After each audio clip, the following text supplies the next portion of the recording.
5 ప్రాముఖ్యమైన విషయాలు మీ ముందుకు నేను తీసుకొని వస్తాను. 1, నీ జీవితంలో, నీ హృదయంలో నువ్వు పరలోకాన్ని అనుభవించాలి. 2, నీ ఇంటిని నువ్వు పరలోకంగా మార్చాలి. నీ ఇంటిని నువ్వు పరలోకంగా మార్చుకోవాలి. 3, నువ్వు నడిచే పరలోకంగా ఉండాలి.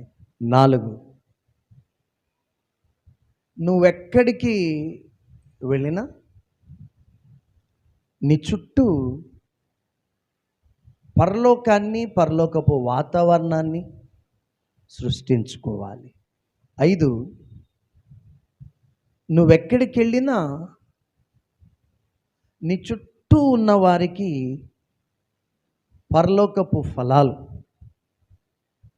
సంతోషం కానివ్వండి, నెమ్మది కానివ్వండి, సమాధానం కానివ్వండి, వీటిని అందజేయాలి.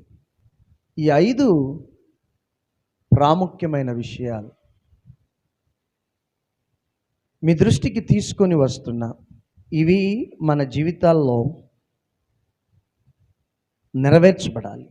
ఈ అనుభవాల్ని మనం పొందుకోవాలి. మన జీవితాల్లో ఇవి జరగాలి.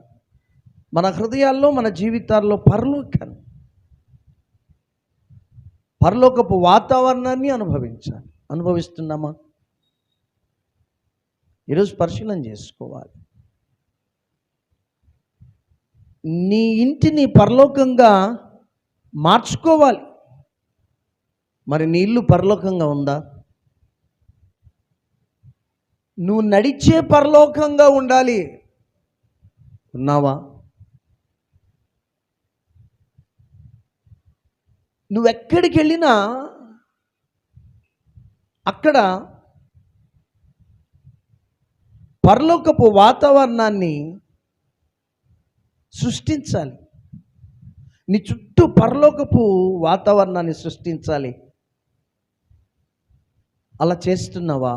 చివరిగా నీ చుట్టూ ఉన్న జనాలకి పరలోకంలో ఏం దొరకగలవో ఆ పరలోకపు ఫలాలు నువ్వు అందజేస్తున్నావా? ఇవన్నీ మన జీవితంలో జరగాలని దేవుడు కోరుకుంటున్నాడు. చక్కగా అర్థం కావడానికి నేను ఒక ఉదాహరణ మీకు నేను తెలియజేస్తాను. ఒక దైవజనరాలు తన మీటింగ్ను ముగించుకొని ఇంటికి వెళ్ళటానికి కారు ఎక్కింది. అమెరికాలో జరిగిన సంఘటన ఇది. ఆ దైవజనులతో మాట్లాడాలని చెప్పి ఒక యవన బిడ్డ పరిగెత్తుకుంటూ దైవజనరాల దగ్గరకు వచ్చి, అమ్మా, మీతో నేను మాట్లాడాలి, కొంత సమయం ఇస్తారా? ఆమె వెంటనే తన మనసులో ప్రార్థన చేసుకుంది. ఒక్క క్షణం అది దేవుని చిత్తమని గ్రహించింది. యవన బిడ్డతో అనింది, నువ్వు ఒంటరిగా వచ్చావా? అవునండి. అట్లయితే కారు ఎక్కు, నేను మీ ఇంటి దగ్గర దిగబెడతాను, ఆ ప్రయాణంలో దారిలో మనం మాట్లాడుకోవచ్చు అనింది. ఆ దైవ జనరాలు ఆ యవన బిడ్డని కారు ఎక్కించుకుంది. ఆ యవన బిడ్డని ఇంటి యొద్ద డ్రాప్ చేయటానికని కారులో ప్రయాణిస్తున్నారు. అప్పుడు అనింది దైవ జనరాలు, చెప్పమ్మా, నీ బాధ ఏంటి? నాతో మాట్లాడాలని అన్నావుగా, ఏం మాట్లాడాలనుకుంటున్నావు? నీ సమస్య ఏంటి? అప్పుడు ఈ యవన బిడ్డ చెప్పింది, అమ్మా, నేను చాలా సంవత్సరాల క్రితమే ప్రభువుని అంగీకరించా. నేను మంచి విశ్వాసురాలుగా జీవించాను. చాలా కాలం ప్రభువును నమ్మకంగా వెంబడించాను. కానీ మధ్యలో చెడు స్నేహితులను బట్టి, ఆ స్నేహాలను బట్టి నేను మార్గం తప్పిపోయా. మాదక ద్రవ్యాలకి, డ్రగ్స్కి అలవాటు పడ్డాను. ఇది అమెరికాలో జరిగిన సంఘటన అని చెప్పాను కదా. అక్కడైతే విచ్చలవిడిగా ఈ డ్రగ్స్, ఈ మాదక ద్రవ్యాలు దొరుకుతాయి. నేను వాటికి అలవాటు పడ్డాను, వాటిలో కూరుకొని పోయా. ఇప్పుడు తప్పు తెలుసుకున్నా, వాటిలో నుంచి బయటపడాలనుకుంటున్నా, చాలా ప్రయత్నం చేస్తున్నా. కానీ ఆ చెడు వ్యసనంలోంచి బయటపడలేక బాధపడుతున్నా, చాలా కష్టపడుతున్నా. రోజు సంఘర్షణే, పోరాటమే నా జీవితంలో, నా హృదయంలో. నేనైతే బయటపడాలనుకుంటున్నా ఈ చెడు వ్యసనం నుంచి.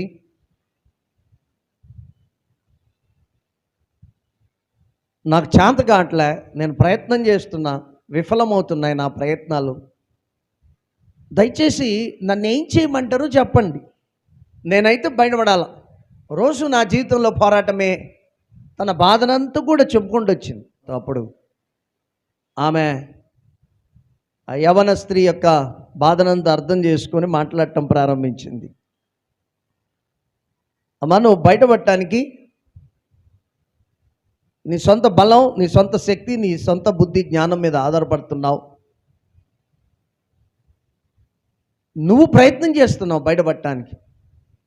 నీ బలం మీద, నీ సామర్థ్యం మీద, నీ శక్తి మీద ఆధారపడి నువ్వు బయటపడటానికి, చెడు వ్యసనం నుంచి బయటపడటానికి నువ్వు ప్రయత్నం చేస్తున్నావు. కానీ అలా చేస్తున్నందుకే విఫలం చెందుతున్నావు. అలా కాదు, దేవుని ఆశ్రయించు, దేవుని మీద ఆధారపడు, దేవుని సహాయం తీసుకో, దేవుని బలం, దేవుని శక్తి మీద ఆధారపడు. ఆయన సహాయంతో నువ్వు బయటపడగలవు. నీ బలము శక్తితో బయటపడలేవు. ఆయన మీద ఆధారపడితే, ఆయన నమ్మితే, ఆయన ఆశ్రయిస్తే, ఆయన మీద ఆనుకుంటే, ఆయన సహాయం తీసుకుంటే నువ్వు ఈజీగా బయటపడగలవు అని ప్రోత్సాహపరిచే మాటలు చాలా చెప్పింది. దేవునికి నిన్ను నువ్వు సమర్పించుకో. స్పష్టంగా చెప్పు, నాకు చేత కావట్లేదేమా, బయటపడాలనుకుంటున్నా కానీ బయటపడలేకపోతున్నా ఈ మాదక ద్రవ్యాల వ్యసనం నుంచి, నాకు సహాయం చేయదేమో. నువ్వు సహాయం చేస్తే నేను బయటపడతా, నిన్ను నువ్వు సమర్పించుకో. ఇలా ప్రోత్సాహకరమైన మాటలు చాలా చెప్పింది. అంతలో ఆ యవన బిడ్డ ఇల్లు వచ్చింది. కారు ఆపారు. ఆ యవన బిడ్డ కారులోంచి దిగుతూ ఆ దైవ జనరాలకి థ్యాంక్స్ చెప్పింది. అమ్మా, చక్కగా నన్ను ఇంటి యొద్ద దిగబెట్టారు, వందనాలు. నాతో మాట్లాడటానికి సమయం వెచ్చించారు, వందనాలు. చాలా ప్రోత్సాహకరమైన మాటలు చెప్పారు, వందనాలు. నేను ఇప్పుడు ఇంట్లోకి వెళ్ళిన తర్వాత ప్రార్థనలో నన్ను నేను దేవునికి సమర్పించుకొని ఆయన మీద ఆధారపడి ఆయన సహాయాన్ని కోరుతాను.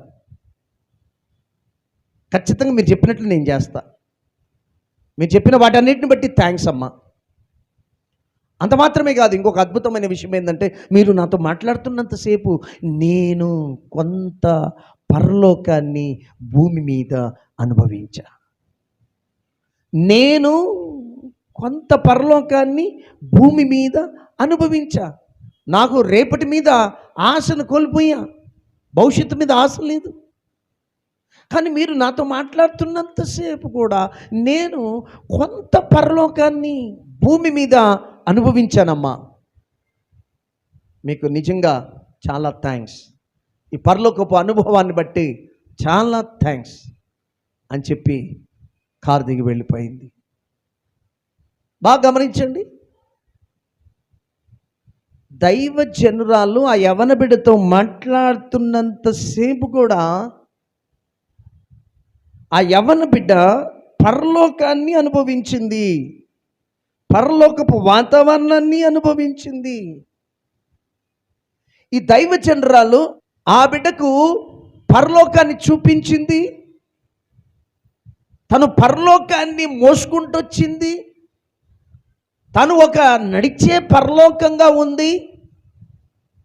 అవసరతలో ఉన్న ఆ యవన బిడ్డకు పరలోక ఫలాలు, నెమ్మది, సమాధానం, సంతోషం ఎలా దొరకగలదో, విడుదల, విమోచన ఎలా దొరకగలదో ఆ ఫలాల్ని అందజేసింది. ఆమె ఒక నడిచే పరలోకం. ఆ దైవ జనరాలు తన జీవితంలో పరలోకాన్ని అనుభవిస్తుంది. తన భర్త మంచి పాస్టర్, పిల్లలు యవన పరిచర్యలో సహాయం చేస్తూ ఉన్నారు. ఈ రీతిగా ఆమె తన జీవితంలో పరలోకాన్ని అనుభవిస్తుంది, తన ఇంటిని పరలోకంగా మార్చుకుంది, ఆమె ఒక నడిచే పరలోకంగా ఉంది. ఆమె ఎక్కడికి వెళ్ళినా చుట్టూ పరలోకపు వాతావరణాన్ని సృష్టిస్తుంది. తద్వారా చుట్టూ ఉన్న వాళ్ళు పరలోకాన్ని అనుభవిస్తున్నారు. పరలోకాన్ని అనుభవించటం అంటే పరలోకంలో ఏం దొరకగలవో, ఇప్పుడు పరలోకానికి వెళ్ళామనుకోండి, అక్కడ ఎలాంటి వాతావరణాన్ని మనం చూస్తాం? ప్రశాంతత, నెమ్మది, సమాధానం, స్తుతి కేకలే, ప్రభును స్తుతించటం. అక్కడ ఆకలి లేదు, దుఃఖం లేదు, బాధ లేదు, రోగం లేదు, మరణం లేదు, వేదన లేదు, బాధ లేదు, కన్నీళ్ళు లేవు. ఆనందమే, నెమ్మదే, సమాధానమే.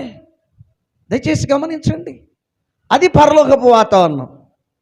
నేనేమంటా, నువ్వు ఎక్కడికి వెళ్ళినా నీ చుట్టూ అలాంటి పరలోకపు వాతావరణాన్ని సృష్టించాలా. నువ్వు గొడవ పెట్టే వ్యక్తిగా ఉండకూడదు.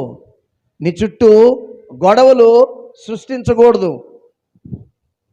నీ చుట్టూ నెమ్మదిని కలగజేయాలి, సమాధానాన్ని కలగజేయాలి, పరలోకపు వాతావరణాన్ని సృష్టించాలి. నీ చుట్టూ ఉన్న జనాల్లో అవసరతలో ఉన్న వారికి ఈ పరలోకపు ఫలాల్ని అందచేయాలి.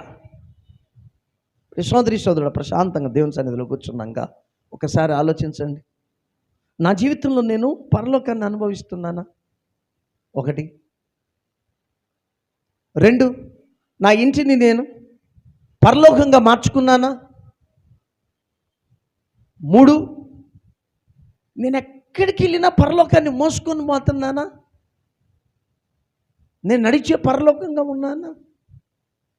4, నేను ఎక్కడికి వెళ్ళినా నా చుట్టూ పరలోకపు వాతావరణాన్ని, ప్రశాంతత, నెమ్మది, సమాధానాన్ని, పరలోకంలో ఏమేమి దొరకగలవో వాటిని నా చుట్టూ ఏర్పాటు చేసుకుంటున్నానా? ఆ పరలోకపు వాతావరణాన్ని సృష్టించుకుంటున్నానా? 5, నా చుట్టూ ఉన్న వారిలో అవసరతలలో ఉన్న వారికి పరలోక ఫలాలు నేను అందజేస్తున్నానా? ఇప్పుడు చెప్పండి, 5 విషయాలు చెప్తున్నా. 5 విషయాల్లో ఎన్ని నీ జీవితంలో నెరవేర్చబడుతున్నాయి? ఎన్ని నీ జీవితంలో కరెక్ట్గా ఉన్నాయి? ఎన్నిటికి టిక్కేయగలవు నువ్వు? ఎస్, ఇది నా జీవితంలో జరుగుతుంది, ఇది నా కుటుంబంలో జరుగుతుంది అని ఎన్నిటికి నువ్వు టిక్కేయగలవు? దేవుడు నీతో సూటిగా మాట్లాడనుగాక. అలాంటి వాతావరణం లేకపోతే ఈరోజు సృష్టించుకో.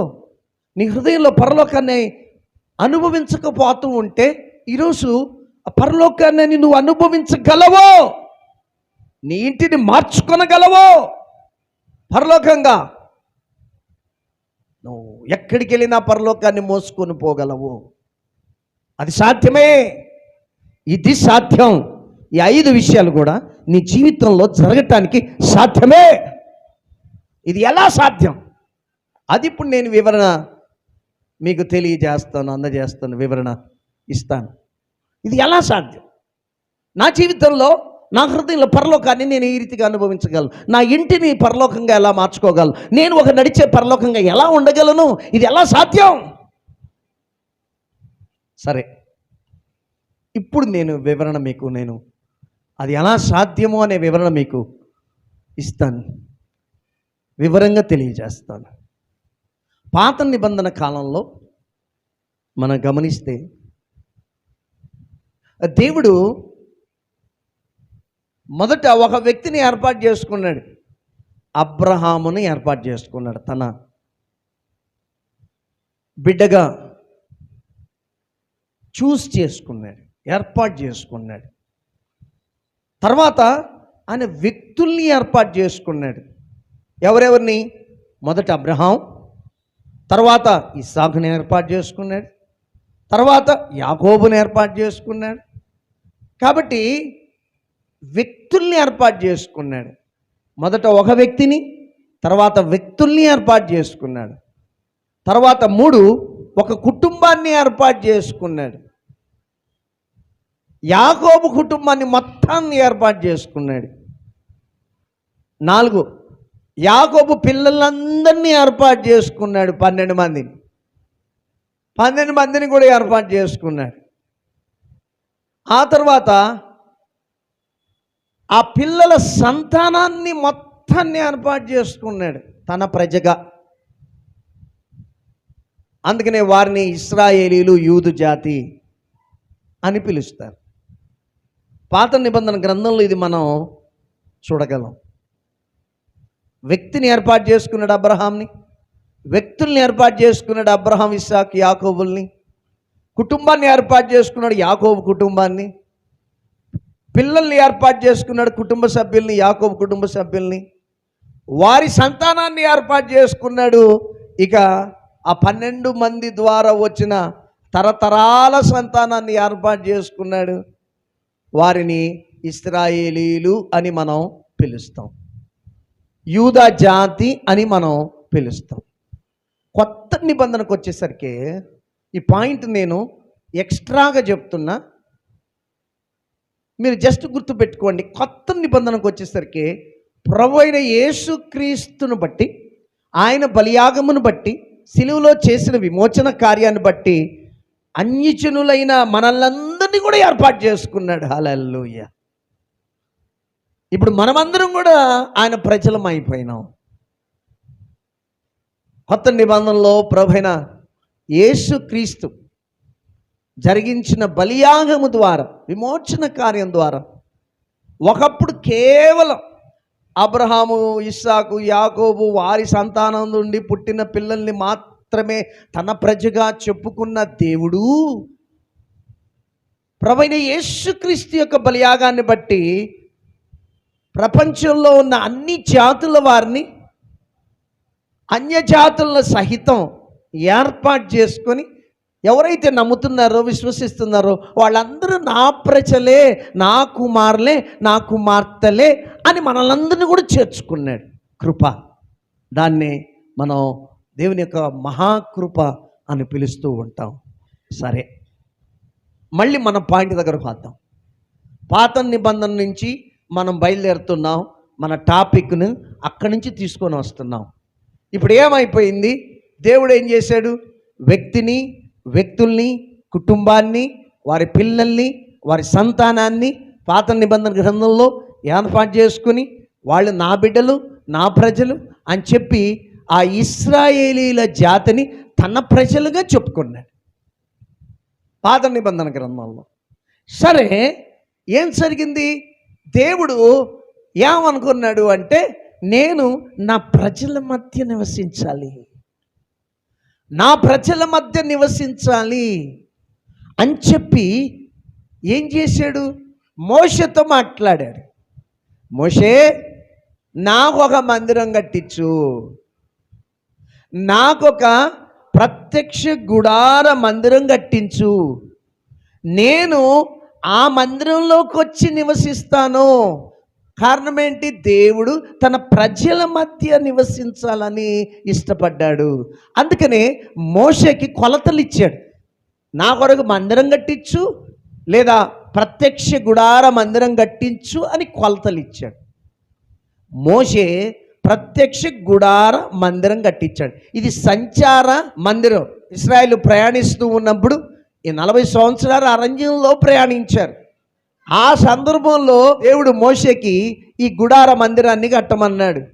కనుక ఇశ్రాయేల్తో పాటు ఈ గుడార మందిరం కూడా ప్రయాణిస్తూ వచ్చింది. అందుకని అది ఒక సంచార గుడార మందిరం, ప్రత్యక్ష గుడార మందిరం. సరే, మీరు బాగా గమనించండి. మోషే కట్టాడు. దేవుని ప్రజలు ఆ మందిరంలో దేవుని సన్నిధిని అనుభవించేటట్టుగా ఆ ప్రత్యక్ష గుడార మందిరాన్ని దేవుడిచ్చిన కొలతల చొప్పున కట్టాడు. కనుక దేవుని ప్రజలు ఆ మందిరంలో దేవుని సన్నిధిని అనుభవిస్తూ వచ్చారు. ఒక భక్తుడు ఏమని పిలిచాడు అంటే, ఆ ప్రత్యక్ష గుడార మందిరాన్ని చూసి, ఇది పరలోకంలో కొంత భాగంగా ఉంది, పరలోకంలో కొంత భాగంగా ఉంది అని చాలా చక్కగా పిలిచాడు. అతనికి ఇష్టం అలా పిలవటం. పరలోకంలో కొంత భాగం, కారణం అది దేవుని మందిరం, కారణం దేవుని సన్నిధి అక్కడ ఉంది. కట్టిన తర్వాత ఆ గుడారం అంతా కూడా దేవుని మహిమ చేత నింపబడింది. ఆ తర్వాతి కాలంలో ఏం జరిగింది? దేవుడు సొలొమోనుకు చెప్పాడు, నువ్వు నాకు ఒక మందిరం కట్టు అని. దయచేసి గమనించండి, సొలొమోను దేవునికి స్థిరమైన కట్టడంతో కూడిన మందిరాన్ని కట్టాడు. స్థిరమైన కట్టడంతో కూడిన మందిరాన్ని కట్టాడు. ఆ మందిరం కూడా దేవుని మహిమతో నింపబడింది. మందిరం అంటే ఏంటి? ఆలయం అంటే ఏంటి? భూమి మీద దేవుని సన్నిధికి భౌతిక ఉదాహరణగా దేవాలయం అనేది ఉంది. దేవాలయం అంటే అర్థం ఏంటి? దేవాలయం అంటే అర్థం ఏంటి? భూమి మీద దేవుని సన్నిధికి ఒక భౌతిక ఉదాహరణ. కనుక ప్రత్యక్ష గుడార మందిరంలో దేవుని సన్నిధి ఉంది. సొలొమోను కట్టించిన ఆ మందిరంలో దేవుని సన్నిధి ఉంది. ఇవన్నీ కూడా పరిశుద్ధ స్థలాలు. ఈ పరిశుద్ధ స్థలాలు దేవుడు తన ప్రజల మధ్య నివసించటానికి ఉద్దేశించబడ్డాయి. ఇప్పుడు చూడండి, మందిరం యొక్క డెఫినేషన్ ఎలా మారుకుంటూ వచ్చిందో. అసలు మందిరం అనేది ఎందుకు కట్టబడింది, కారణాలు ఏంటి అని చెప్పుకుంటూ వచ్చా. దేవుడు తన ప్రజల మధ్య నివసించాలనుకున్నాడు. తను ఏర్పాటు చేసుకున్న బిడ్డల మధ్యలో నివసించాలనుకుంటున్నాడు. అందుకనే ఈ పరిశుద్ధ స్థలాలన్నీ కూడా ఆ దేవుడు తన ప్రజల మధ్య నివసించడానికి ఉద్దేశించబడ్డాయి. ఇప్పుడు ఏం జరిగింది? యోహాను సువార్తలో 1వ అధ్యాయంలో 1వ వచనంలో ఏమనుంది అంటే, చదవండి ఎవరైనా. ఆదియందు వాక్యముండెను, వాక్యము దేవుని యొద్ద ఉండెను, వాక్యము దేవుడై ఉండెను, వాక్యం దేవుడై ఉండెను. 14వ వచనం, ఆ వాక్యమే శరీరధారి అయి కృపాసత్య సంపూర్ణుడిగా మన మధ్య నివసించెను. ఇప్పుడు చూడండి, ఆదియందు వాక్యం ఉంది, వాక్యం దేవుని యొద్ద ఉంది, వాక్యం దేవుడై ఉన్నాడు. ఆ వాక్యమే శరీరధారిగా కృపాసత్య సంపూర్ణుడిగా ప్రభువైన యేసుక్రీస్తుగా మన మధ్య నివసించాడు. యోహాను 1:1-1:14. ఇప్పుడు ఏమైపోయింది? దయచేసి గమనించండి, ప్రభువైన యేసుక్రీస్తే దేవుడు. ప్రభువైన యేసుక్రీస్తు దేవుని సన్నిధిని సూచిస్తూ ఉన్నాడు. కారణం ఏంటంటే ఆయనే దేవుడు. నేను తండ్రి ఏకమై ఉన్నాం అని అంటాడు. సో యేసు ప్రభువుని చూస్తే తండ్రి సన్నిధి గుర్తు వస్తుంది. త్రిత్వంలో మొదటి వ్యక్తి తండ్రి, రెండవ వ్యక్తి ప్రభు, మూడవ వ్యక్తి పరిశుద్ధాత్ముడు. కనుక ప్రభు అయిన యేసుక్రీస్తులో మొదటి వ్యక్తి అయిన తండ్రిని చూడగలం. నన్ను చూస్తే తండ్రిని చూసినట్టే అని అంటాడు ప్రభు కదా తన శిష్యులతో. నన్ను చూస్తే మీరు తండ్రిని చూసినట్టే. కాబట్టి ప్రభు అయిన యేసుక్రీస్తులో తండ్రిని చూడగలం. ప్రభు అయిన యేసుక్రీస్తే త్రిత్వంలో రెండవ వ్యక్తి, ఆయనే దేవుడు. ఇప్పుడు ఏమైపోయింది? ఈ దేవుడు మన మధ్య నివసించటానికి శరీరధారిగా ఈ లోకానికి వచ్చాడు. కాబట్టి ప్రభువైన యేసుక్రీస్తు దేవుని సన్నిధే, దేవుడే, దేవుని సన్నిధే. ఇంకో రీతిగా చెప్పాలి అంటే ఆయన పరిపూర్ణమైన ఆలయం, పరిపూర్ణమైన దేవాలయం. ఇప్పుడు చూడండి, ఆలయం యొక్క డెఫినేషన్ గురించి, మందిరాన్ని గురించి, మందిరం యొక్క నిర్వచనం డెఫినేషన్ గురించి మాట్లాడుతున్నా. ఓల్డ్ టెస్ట్మెంట్ నుంచి ఎట్లా మారుకుంటూ వచ్చిందో న్యూ టెస్ట్మెంట్లోకి వచ్చేసరికి ఎలా మారుకుంటూ వచ్చిందో చెప్తూ ఉన్నా. ఒకప్పుడు ప్రత్యక్ష గుడార మందిరం ఉండే, రెండవది సొలొమోను కట్టించిన మందిరం ఉండే. ఆ తర్వాత కొత్త నిబంధనకు వచ్చేసరికి ప్రభు అయిన యేసుక్రీస్తే ఈ లోకానికి వచ్చాడు. కాబట్టి ఆయన పరిపూర్ణమైన దేవాలయం, పరిపూర్ణమైన దేవాలయం. దేవాలయం దేన్ని సూచిస్తుంది? దేవుని సన్నిధిని సూచిస్తుంది. దేవాలయం దేవుని సన్నిధిని సూచిస్తూ ఉంది. కాబట్టి ప్రభువైన యేసుక్రీస్తు పరిపూర్ణమైన దేవాలయం. ఆయనే చెప్పాడు తన శరీరాన్ని గురించి, ఇది దేవాలయం అని చెప్పాడు. చదవండి యోహాను సువార్త 2వ అధ్యాయం 21వ వచనం. అయితే ఆయన తన శరీరమును దేవాలయమును గురించి ఈ మాట చెప్పాను. అర్థమైందా? ఆయన ఒకానొక సందర్భంలో ఏమన్నాడు అంటే, యూదులందరూ వచ్చి ఒక సూచన మాకు కనపరచుము అంటే, ఈ దేవాలయమును పడగొట్టండి, నేను 3 దినాల్లో లేపుతును అన్నాడు. అక్కడున్న వాళ్ళు ఆశ్చర్యపడి, ఈ దేవాలయం 46 సంవత్సరాలు కట్టారే, నువ్వు 3 దినాల్లో ఎలా లేపుతావు అంటే, ఆ సందర్భంలో చెప్పబడిన మాట. ప్రభువైన యేసుక్రీస్తు ఈ దేవాలయమును పడగొట్టండి, నేను 3 దినాల్లో లేపుతాను అంటే తన శరీరమును దేవాలయమును గురించి ఆయన ఈ మాట చెప్పాను అని అక్కడ చక్కగా స్పష్టంగా రాయబడి ఉంది. కాబట్టి ప్రభువైన యేసుక్రీస్తు ఒక దేవాలయంగా మన మధ్యలో నివసించాడు. పరిపూర్ణమైనటువంటి దేవాలయంగా, తన దేహమే దేవాలయం అని చెప్పుకుంటూ వచ్చాడు. కనుక ఆయన పరిపూర్ణమైన దేవాలయం. కారణం ఏంటంటే దేవాలయం దేన్ని సూచిస్తుంది? దేవుని సన్నిధిని సూచిస్తుంది. ఇంకా చూడండి, ఇంకా ఈ యొక్క దేవాలయం యొక్క నిర్వచనం ఎలా మారుకుంటూ వచ్చిందో. ఒకప్పుడు ఒక కట్టడం చూసి కట్టడలో దేవుడు నివసిస్తున్నాడు కాబట్టి ఇది మందిరం అని చెప్పుకుంటూ వచ్చారు. ఆ తర్వాత ఇప్పుడు కొత్త నిబంధనకు వచ్చేసరికి ఆ పరిపూర్ణమైన దేవాలయమే మన మధ్యలోకి వచ్చి నివసించాడు ప్రభువైన యేసుక్రీస్తుగా. కనుక ప్రభువైన యేసుక్రీస్తు దేవుని సన్నిధిని, తండ్రి సన్నిధిని సూచిస్తూ ఉన్నాడు. ఆయనే ఒక దేవాలయం, పరిపూర్ణమైనటువంటి దేవాలయం. ఆ తర్వాత గమనించండి ఏం జరిగింది. ప్రభువైన యేసుక్రీస్తు ఇంకో కొన్ని గంటల్లో ఆయన శత్రువులకి పట్టుబడతాడు అన్నప్పుడు కొన్ని గంటలకు ముందు ఒక మాట చెప్పాడు. చదవండి, యోహాను సువార్త 14వ అధ్యాయం 16-17 వచనాలు. ఏమంటున్నాడు ప్రభువైన యేసుక్రీస్తు?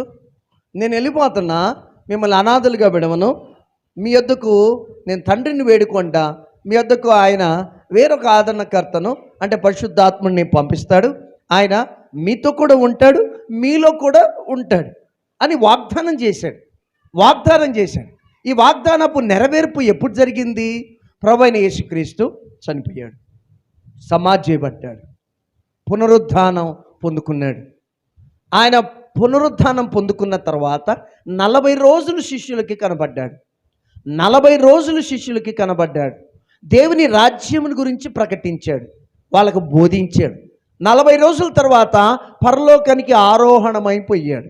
ఆయన పరలోకానికి ఆరోహణమైన తర్వాత శిష్యులందరూ కూడా దేవాలయంలో ఒక ఇంటిలో మేడగదిలో కూడుకొని ఎడతెగక ప్రార్థన చేస్తూ వచ్చారు. కనుక ప్రభువైన యేసుక్రీస్తు ఆరోహణమైన 10 రోజుల తర్వాత పెంతుకోస్తు పండగ వచ్చింది. పెంతుకోస్తు పండగ వచ్చినప్పుడు పరిశుద్ధాత్ముడు వారి మీద కుమ్మరించబడ్డాడు. పరిశుద్ధాత్మ చేత వాళ్ళందరూ కూడా నింపబడ్డారు. అపోస్తల కార్యం 2వ అధ్యాయంలో 1-4 వచనాల్లో మనం దీన్ని చదవగలం. కనుక పరిశుద్ధాత్మ చేత నింపబడ్డారు ప్రభువైన యేసుక్రీస్తు యొక్క శిష్యులు. అలాగే ఆయనను వెంబడించిన కొంతమంది, మొత్తం సుమారుగా ఆ ఇంట్లో 120 మంది కూడుకొని ఉన్నారు. వారందరి మీదకి కూడా పరిశుద్ధాత్ముడు దిగి వచ్చాడు. పరిశుద్ధాత్ముడు వారిని నింపాడు. అప్పటి నుండి కూడా దయచేసి గమనించండి, పరిశుద్ధాత్ముడు ప్రతి విశ్వాసి హృదయంలోకి వచ్చి జీవించటం ప్రారంభించాడు, నివసించటం ప్రారంభించాడు.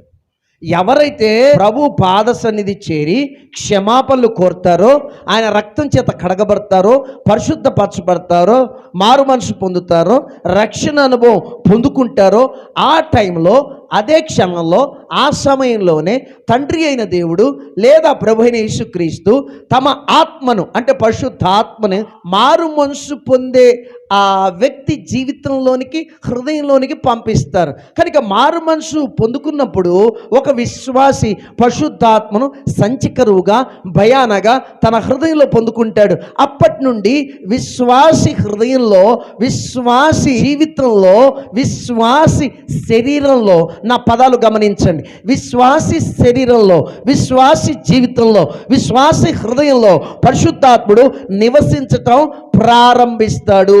ఒక వ్యక్తి మారు మనసు పొందే క్రమములో పరిశుద్ధాత్ముడు అతని హృదయంలోకి వచ్చి నివసించటం ప్రారంభిస్తాడు. ఇప్పుడు ఏమైపోయింది? విశ్వాసి హృదయం, విశ్వాసి శరీరం పరిశుద్ధాత్మకు నిలయం, పరిశుద్ధాత్మకు ఆలయం. ఈ సందర్భంలోనే చెప్పబడిన మాట చదువుదామా మరి ఒకసారి? కొరింథీయులకు రాసిన మొదటి పత్రిక 3వ అధ్యాయం 16వ వచనం. మీరు దేవుని ఆలయమై ఉన్నారనియు, దేవుని ఆత్మ మీలో నివసించుచున్నాడనియు మీరెరుగరా? 6:19. అదే మొదటి కొరింథీ 6:19. మీ దేహము దేవుని వలన మీకు అనుగ్రహింపబడి మీలోనున్న పరిశుద్ధాత్మకు ఆలయమై ఉన్నదని మీరెరుగనగా. చాలండి, ఇది చాలా స్పష్టంగా కనబడుతుంది. ఏం కనబడుతుంది ఇక్కడ? దయచేసి గమనించండి. ఒక విశ్వాసి యొక్క దేహం, విశ్వాసి యొక్క హృదయం, విశ్వాసి యొక్క జీవితం పరిశుద్ధాత్మకు నిలయం, పరిశుద్ధాత్మకు ఆలయం. కనుక పరిశుద్ధాత్ముడు వచ్చి మన హృదయంలో, మన శరీరంలో, మన జీవితంలో నివసించటం ప్రారంభిస్తాడు. ఇప్పుడు పర్యాయ పదాలు. దేవుని ఆలయం దేన్ని సూచిస్తుంది? దేవుని సన్నిధిని సూచిస్తుంది. అర్థమైందా? దేవుని సన్నిధిని సూచిస్తూ ఉంది. పాత నిబంధన గ్రంథంలో నుండి కూడా దేవుని ఆలయం యొక్క నిర్వచనం ఏ రీతిగా మారుతూ వచ్చిందో చూడండి. పాత నిబంధన గ్రంథంలో మోషే కాలంలో ప్రత్యక్ష గుడార మందిరాన్ని కట్టారు.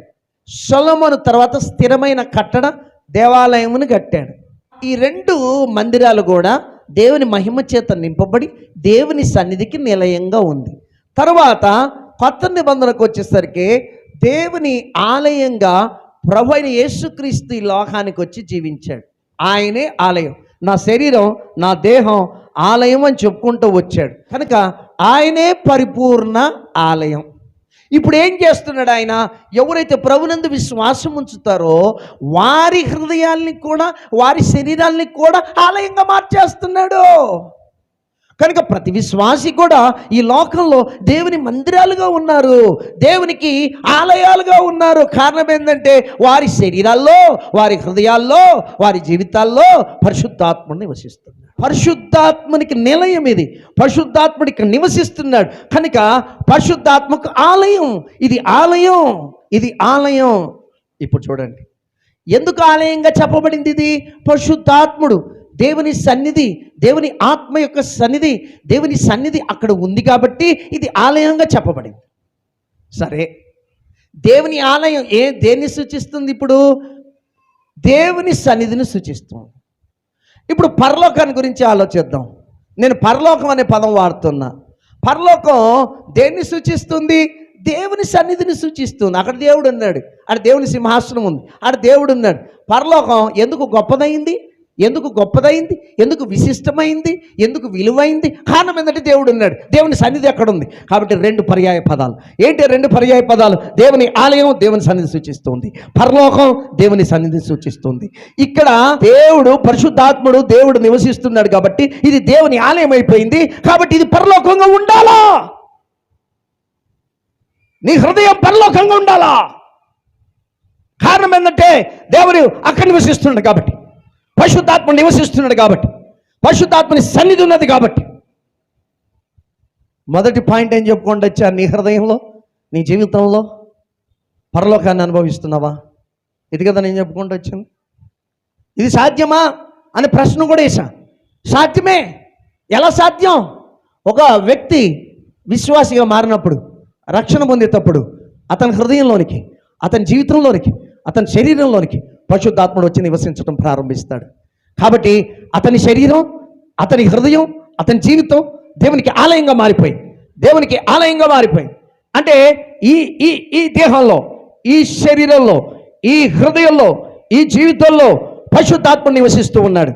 కాబట్టి ఇది ఆలయం, ఇది ఆలయం అయిపోయింది. కాబట్టి దేవుని సన్నిధి ఇక్కడ ఉంది. దేవుని సన్నిధి ఎక్కడ ఉంటుంది? దేవుడు ఎక్కడుంటే పరలోకం. దేవుని సన్నిధి ఎక్కడుంటే పరలోకం. కాబట్టి నీ హృదయంలో పరిశుద్ధాత్మ నివసిస్తున్నప్పుడు, అది దేవుని ఆలయం అయినప్పుడు అక్కడ పరిశుద్ధ పరలోకం ఉండాలిగా. అనుభవిస్తున్నవా నీ హృదయంలో పరలోకాన్ని? ప్రియ సోదరి సోదరుడా, నీ హృదయంలో పరలోకాన్ని అనుభవిస్తున్నావా? నువ్వు విశ్వాసివైతే, ప్రభునందు విశ్వాసం ఉంచితే నీ హృదయంలో పరిశుద్ధాత్మ నివసిస్తూ ఉన్నాడు. కాబట్టి నువ్వు పరిశుద్ధాత్మకు ఆలయం అయిపోయినావు. కాబట్టి నీ శరీరం, నీ హృదయం పరిశుద్ధాత్మకు ఆలయం. కాబట్టి నీ హృదయంలో దేవుని సన్నిధి ఉంది. దేవుని సన్నిధి ఎక్కడ ఉంటే అది పరలోకంగా ఉండాలి. కాబట్టి నీ హృదయంలో నువ్వు పరలోకాన్ని, దేవుని సన్నిధి ఉన్నది కాబట్టి పరలోకాన్ని అనుభవించాలా? మరి నీ హృదయంలో పరలోకం ఉందా? పరలోకం ఉండటం అంటే అర్థం ఏంటి? పరలోకంలో ఎలాంటి వాతావరణం ఉంటుందో అది నీ హృదయంలో ఉండాలా, నీ జీవితంలో ఉండాలా. నీ హృదయంలో పరలోకం ఉండదా? నీ హృదయంలో పరలోకాన్ని అనుభవిస్తూ ఉన్నావా? పరిశుద్ధాత్ముడు వచ్చి జీవితంలోనికి, హృదయంలోనికి, శరీరంలోనికి నీ హృదయాన్ని మొత్తం పరలోకంగా మార్చాలని చూస్తూ ఉంటాడు. నువ్వే ఆపుతూ ఉంటావు, నువ్వే తిరుగుబాటు చేస్తూ ఉంటావు. నీ హృదయం అంతా పరలోకంగా మారిపోయిందా? లేకపోతే నీ హృదయంలో కొంత లోకాన్ని పెట్టుకున్నావా, కొంత శరీర కార్యాలు పెట్టుకున్నావా, కొంత సాతాను క్రియలు పెట్టుకున్నావా? నువ్వు మారు మనసు పొందినప్పుడు, రక్షణ పొందినప్పుడు పరిశుద్ధాత్ముడు నీ హృదయంలోకి వచ్చి జీవించటం ప్రారంభిస్తాడు. ఆయన నీ హృదయంలోకి వచ్చి జీవించటం ప్రారంభించి నీ శరీరాన్ని, నీ హృదయాన్ని ఆలయంగా మార్చేస్తాడు, తన నివాస స్థలంగా మార్చేస్తాడు. తన నివాస స్థలంగా మారిపోయినప్పుడు అది పరలోకంగా మారిపోతుంది. కనుక నీ హృదయంలో పరలోకం ఉండాలా, నీ హృదయంలో పరలోకపు వాతావరణం ఉండాలా. అనుభవిస్తున్నావా? చాలా ఎక్కువ మంది ఎందుకు తమ హృదయాల్లో పరలోకాన్ని అనుభవించట్లేదంటే కారణం ఏంటంటే, దయచేసి గమనించండి, లోకాన్ని పెట్టుకొని ఉంటారు, పరిశుద్ధాత్మకు వ్యతిరేకంగా తిరుగుబాటు చేస్తుంటారు. పాపం పరిశుద్ధాత్ముడు వచ్చి నీ హృదయాన్ని మొత్తం, నీ జీవితాన్ని మొత్తం పరలోకంగా మార్చాలని చూస్తుంటాడు. ఎందుకంటే అది ఆయనకు ఆలయంగా మారిపోయిందిగా, పరిశుద్ధాత్మక ఆలయంగా మారిపోయిందిగా. కాబట్టి పరలోకంగా మార్చాలని చూస్తుంటాడు.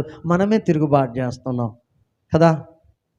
ఏ విషయాల్లో తిరుగుబాటు చేస్తున్నాం? అప్పగించుకో. మొత్తానికి మొత్తం నీ జీవితాన్ని ఆయన చేతిలో పెట్టు, మొత్తానికి మొత్తం నీ శరీరాన్ని ఆయన చేతిలో పెట్టు, మొత్తానికి మొత్తం నీ హృదయాన్ని ఆయన చేతిలో పెట్టు. ఆయన నీ జీవితాన్ని ఆలయంగా మార్చేస్తాడు, ఒక పరలోకంగా మార్చేస్తాడు. అది మొదటి అంశం. రెండో అంశం ఏంటి? నీ హృదయంలో పరలోకాన్ని అనుభవిస్తూ నీ ఇంటిని పరలోకంగా మార్చుకోవాలి. నీ ఇంటిని పరలోకంగా మార్చుకోవాలి. ఇది సాధ్యమా? సాధ్యమే. పేతురు జీవితంలో దీన్ని మనం చూడగలం. పేతురు, దయచేసి గమనించండి, అద్భుతమైన అనుభవం పేతురుది కానీ మిగతా శిష్యులది కానీ అద్భుతమైనటువంటి అనుభవం. పేతురు, అతని సహోదరుడు ఆంద్రియా సముద్రంలో వల వేస్తూ ఉంటే ప్రభువైన యేసుక్రీస్తు వారి దగ్గరకు వచ్చాడు. మీరు నన్ను వెంబడించండి, మిమ్మల్ని మనుషులను పట్టు జాలర్లుగా చేస్తానని చెప్పాడు. మత్తయి సువార్త 4వ అధ్యాయంలో 18-20 వచనాల్లో మనం చదవగలం. కాబట్టి వాళ్ళు ఏం చేశారు? సమస్తం విడిచిపెట్టి ప్రభువైన యేసును వెంబడించారు, ప్రభువైన యేసునందు విశ్వాసం ఉంచారు, ప్రభువైన యేసును వెంబడించారు. తమ జీవితాల్ని పరలోకంగా మార్చుకున్నారు. వారి జీవితాల్లో దేవునికి ఆలయంగా మారిపోయినాయి, పరలోకంగా మారిపోయినాయి. దయచేసి ఈ విషయాలు గమనించండి. ఇంకొక అద్భుతమైన విషయం ఏంటంటే, వీళ్ళు పేతురు కానీ మిగతా శిష్యులు కానీ త్రిత్వంలో ఉన్న ఇద్దరు వ్యక్తులను చూశారు. ప్రభువుని చూశారు, పరిశుద్ధాత్మని పొందుకున్నారు. ప్రభువుని చూశారు, పరిశుద్ధాత్మని పొందుకున్నారు. త్రిత్వంలో ఉన్న ఇద్దరు వ్యక్తుల్ని. ఇది అందరికీ సాధ్యం కాదు. ఇప్పుడు మనం కేవలం పరిశుద్ధాత్మని మాత్రమే పొందుకుంటూ ఉన్నాం, ఆయన్ని మాత్రమే కలిగి ఉన్నాం, ఒకే వ్యక్తిని చూస్తూ ఉన్నాం, పరిశుద్ధాత్మని మాత్రమే కలిగి ఉన్నాం, ఆయనతో మాత్రమే మనకు అనుభవాలు ఉన్నాయి. కానీ శిష్యులకు మాత్రం త్రిత్వంలో ఉన్న రెండో వ్యక్తి ప్రభువుని వెంబడించారు, మూడో వ్యక్తి పరిశుద్ధాత్మని పొందుకున్నారు. అపోస్తలుల కార్యం 2వ అధ్యాయం 1-4 వచనాల్లో మనం గమనించగలం. త్రిత్వంలో ఉన్న ఇద్దరు వ్యక్తులతో కూడా వీళ్ళకి సంబంధం ఉంది. అందుకనే వాళ్ళ జీవితాల్లో ప్రభుత్వ సంబంధం ఉంది, పరిశుద్ధాత్మను పొందుకున్నారు.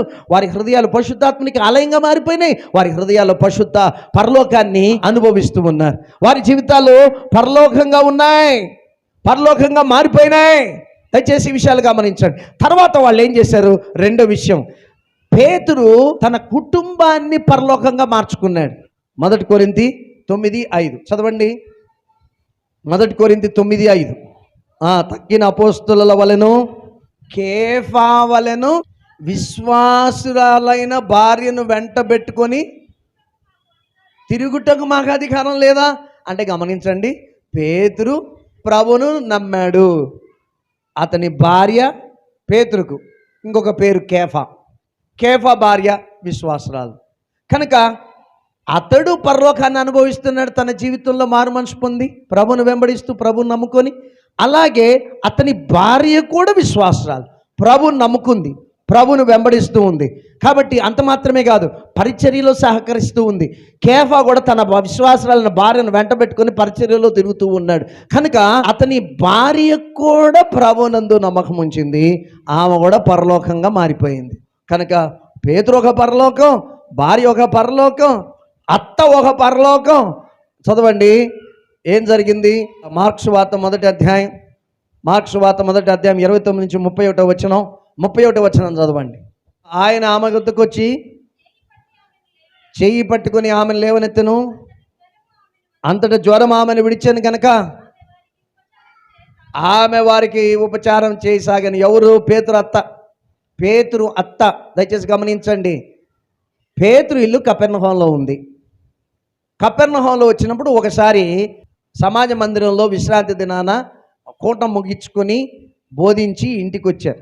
పేతురు ఇంటికి వచ్చాడు. అత్త జ్వరంతో పడి ఉంది. జ్వరానికి అద్దించాడు, ఆమెను స్వస్థపరిచాడు. వెంటనే ఆమె లేచి వారికి ఉపచారం చేయసాగాను. ప్రభునందు విశ్వాసం ఉంచిన బిడ్డ. అంత మాత్రమే కాదు, దయచేసి గమనించండి, కపెర్నహూములో ఉన్న పేతురు ఇల్లు కపెర్నహూములో ప్రభు యొక్క పరిచర్యకు ప్రధాన కార్యాలయం పేతురు ఇల్లే. మీరు బాగా గమనించండి. ఆ తర్వాత కూడా ఆ రోజు సాయంత్రం విశ్రాంతి దినం గడిచిపోయిన తర్వాత, ప్రొద్దుగింకిన తర్వాత ఆ ఊర్లో పట్టణంలో ఉన్న రోగులు, అపవిత్రాత్మ పట్టిన వాళ్ళందరినీ తీసుకొని వచ్చారు. పట్టణమంతయు ఆ ఇంటి వాకిట ఉండెను అంట. ఎంత చక్కని మాట. మార్క్స్ వార్త 1వ అధ్యాయం 33వ వచనం. పట్టణమంతయు ఆ ఇంటి వాకిట కూడి ఉండెను. ఎంత చక్కని మాట. కనుక ఆ ఇల్లు పరలోకంగా మారిపోయింది. భార్య ప్రభువుని నమ్మింది, పరలోకంగా మారింది. అత్త ప్రభువుని నమ్మింది, పరలోకంగా మారింది. ఇల్లు ప్రభు యొక్క పరిచర్యకు ప్రధాన కార్యాలయంగా మారిపోయింది. కనుక పట్టణమంతయు అనుమతించాడు. పేతురు తన ఇంట్లో దేవుని కార్యాలు జరిగే రీతిలో ప్రభువైన యేసుక్రీస్తు బోధించటానికి, అలాగే స్వస్థపరచడానికి తన ఇంటి వాకిట్లు తెరిచాడు. ఇల్లు పరలోకం. దయచేసి గమనించండి, పేతురు తన జీవితంలో మొదటి అంశం, తన జీవితంలో పరలోకాన్ని అనుభవిస్తూ ఉన్నాడు. ప్రభువును నమ్ముకొని ప్రభు యొక్క సన్నిధిని, పరిశుద్ధాత్మను తన శరీరంలో, తన హృదయంలో కలిగి ఉండి తన హృదయంలో పరలోకాన్ని అనుభవిస్తూ ఉన్నాడు. 2, తన ఇంటిని పరలోకంగా మార్చుకున్నాడు. నేను అడుగుతున్నాను, నీ ఇల్లు పరలోకంగా ఉందా? నీ ఇల్లు నువ్వు పరలోకంగా మార్చుకున్నావా? చాలామంది ఇంట్లో ఉండటానికి కష్టపడుతూ ఉంటారు, బయటికి వెళ్తూ ఉంటారు. తలనొప్పులన్నా, నరకం అన్న ఇల్లు అని అనుకుంటూ ఉంటారు. నీ ఇంటిని నరకంగా చేసుకోవద్దు. నీ ఇంట్లో పరలోకపు వాతావరణం సృష్టించు. దయచేసి గమనించండి, పేతురు యొక్క భార్యకు జరిగే సంభాషణలో ఎక్కువ ఏముండొచ్చు? ఆ చోటికి పోయి సువార్త ప్రకటిద్దామా, ఈ చోటికి పోయి సువార్త ప్రకటిద్దామా? ఎందుకంటే విశ్వాసరాలు ఆమెను వెంట పెట్టుకొని తిరుగుతున్నాడు పరిచర్యలో. కాబట్టి మీరు బాగా గమనించండి, కొట్లాటలు, కలహాలు, గొడవలు ఇట్లాంటివి లేకుండా ఆ ఇంటిని వాళ్ళు పరలోకంగా మార్చుకున్నారు. నీ ఇంటిని పరలోకంగా మార్చుకో. నువ్వు విశ్వాసవి కదా, నీలో పరలోకం ఉందిగా. దేవునితో సూటిగా మాట్లాడిన కాక నీ ఇంటిని పరలోకంగా మార్చుకోగలవు నువ్వు విశ్వాసం అయినప్పుడు. ఎందుకంటే నీ హృదయంలోనే దేవుని సన్నిధి ఉంది, పరిశుద్ధాత్ముడు ఉన్నాడు. దేవుని సన్నిధి ఎక్కడుంటే అది పరలోకమే. పరలోకం ఎందుకు ప్రసిద్ధి? దేవుడు ఉన్నాడు కనుక ప్రసిద్ధి. ఆ దేవుడు లేకపోతే పరలోకం వేస్టే. అర్థమవుతుందా? దానికి ఎందుకు విలువ? దేవుడు ఉన్నాడు కాబట్టి. దేవుడు ఎక్కడుంటే అది పరలోకంగా ఉండాలా. నీ ఇంట్లో ఉన్నాడా, అది పరలోకంగా ఉండిపోవాలా. ఇప్పుడు చూడండి, 3వ అంశం, పేతురు నడిచే పరలోకంగా ఉన్నాడు. యాడకు పోతే అక్కడ పరలోకాన్ని మోసుకుంటూ పోయినాడు. యెరూషలేము వీధుల్లో ఒకానొక సందర్భంలో, అపొస్తలుల కార్యం 5వ అధ్యాయంలో గమనిస్తే, ఒకానొక సందర్భంలో పేతురు యెరూషలేము వీధుల్లో నడుస్తూ పోతూ ఉంటే జనాలందరూ కూడా రోగగ్రస్తుల్ని, దయ్యం పట్టిన వాళ్ళని, వివిధ వ్యాధులు కలిగినటువంటి వాళ్ళు మంచాల మీద మోసుకొని వచ్చి ఆ రోడ్డు పక్కన పెట్టేవాళ్ళు. పేతురు నీడబడితే చాలు వాళ్ళు స్వస్థ పొందుతారనే నమ్మకంతో అలానే జరిగింది. పేతురు నీడపడి చాలామంది, అనేకులు స్వస్థత నొందారు. నడిచే పరలోకం. ఆయన నడుచుకుంటూ పోతా ఉంటే పరలోకాన్ని తీసుకుంటూ పోయాడు. నడిచే పరలోకం. ఆయన ఎక్కడ పోతే అక్కడ పరలోకాన్ని తీసుకుంటూ పోయాడు. ఆయన ఎక్కడికి పోతే అక్కడ చుట్టూ పరలోకపు వాతావరణాన్ని సృష్టించాడు. లుద్దాకు పోయాడు, అక్కడ పక్షవాయు గల ఒక వ్యక్తిని స్వస్థపరిచాడు. ఆ ఊర్లో ఉన్న వాళ్ళందరూ ప్రభునందు విశ్వాసం ఉంచారు, ప్రభు తట్టు తిరిగారు. యొప్పేకి పోయాడు. ఆ దొరక తబిత అనే ఆ స్త్రీని చనిపోయినా కానీ బ్రతికించాడు. అనేకులు నమ్మారు. అని ఎక్కడికి పోతే అక్కడ పేతురు ఎక్కడికి పోతే అక్కడ తన చుట్టూ పరలోకాన్ని, ఆ పరలోకపు వాతాన్ని సృష్టించేవాడు. తన చుట్టూ ఉన్న ఆ వ్యక్తులు, అవసరతలో ఉన్న ఆ వ్యక్తులకు పరలోక ఫలాలైన నెమ్మది, ప్రశాంతత, సమాధానం, సంతోషం, స్వస్థత, ఇవన్నీ పరలోకంలో దొరికే అంశాలు. ఆ పరలోక ఫలాల్ని అందజేసేవాడు. పేతురుకు సాధ్యమైనప్పుడు మనకు సాధ్యమేగా. 5 విషయాలు చెప్పుకుంటూ వచ్చా. సోదరి సోదరుడా, 5 విషయాలు. 1, నీ జీవితంలో, నీ హృదయంలో పరలోకాన్ని అనుభవించాలి. అనుభవిస్తున్నావా? నీ ఇంటిని పరలోకంగా మార్చుకున్నావా? నువ్వు పరలోకాన్ని మోసుకుంటూ వెళ్ళాలి, నడిచే పరలోకంగా ఉండాలి. అలా ఉన్నావా? నువ్వు ఎక్కడికి వెళ్ళినా అక్కడ నీ చుట్టూ పరలోకపు వాతావరణం సృష్టించుకోవాలి. అలా చేస్తున్నావా? నువ్వు ఎక్కడికి వెళ్ళినా నీ చుట్టూ ఉన్న వాళ్ళకి, అవసరతలో ఉన్న వారికి పరలోక ఫలాలు, సమాధానం, నెమ్మది, సంతోషం అనుగ్రహించాలి. ఇస్తున్నావా? ఇది పేతురు జీవితంలో మనం చూడగలం. పేతురుకి సాధ్యమైనప్పుడు నీకు, నాకు సాధ్యమే. నీ జీవితంలో, నీ హృదయంలో ఇంకా కూడా పరలోకాన్ని అనుభవించకపోతే పాపం ఎక్కడుందో గుర్తించు, గ్రహించు. నీ హృదయంలో నువ్వు తిరుగుబాటు చేస్తున్నావు. పరిశుద్ధాత్ముడు వచ్చి నివసిస్తున్నావు. నువ్వు విశ్వాసి కదా. నీ హృదయంలో పరిశుద్ధాత్ముడు ఉన్నాడు, నివసిస్తూ ఉన్నాడు. అది ఆయనకు ఆలయం. నీ దేహం ఆయనకు ఆలయం, నీ హృదయం ఆయనకు ఆలయం. ఆయన ఆలయం అయినప్పుడు, ఆ ఆలయంలో పరిశుద్ధాత్ముడు ఉన్నప్పుడు అది పరలోకంగా ఉండాలిగా. సమర్పించుకో, సమస్తం సమర్పించుకో. పరిశుద్ధాత్మకు వ్యతిరేకంగా తిరుగుబాటు చేయొద్దు. నిన్ను నీవు సమర్పించుకో. నీ హృదయాన్ని పరలోకంగా మార్చుకో. నీ ఇంటిని పరలోకంగా మార్చుకో. పరలోకాన్ని మోసుకుంటూ నువ్వు నడిచే పరలోకంగా ఉండు. నీ చుట్టూ ఉన్న వారికి పరలోకపు వాతావరణాన్ని మరి సృష్టించు. పరలోకపు ఫలాల్ని అందచేయి. ఇద్దరికి సాధ్యపరిచిన దేవుడు నీకు, నాకు సాధ్యపరచగలడు. దేవుడు ఈ అద్భుతమైన కార్యాన్ని జరిగించి మనల్ని నడిచే పరలోకంగా మార్చివేయను గాక. ప్రార్థన చేసుకుందాం.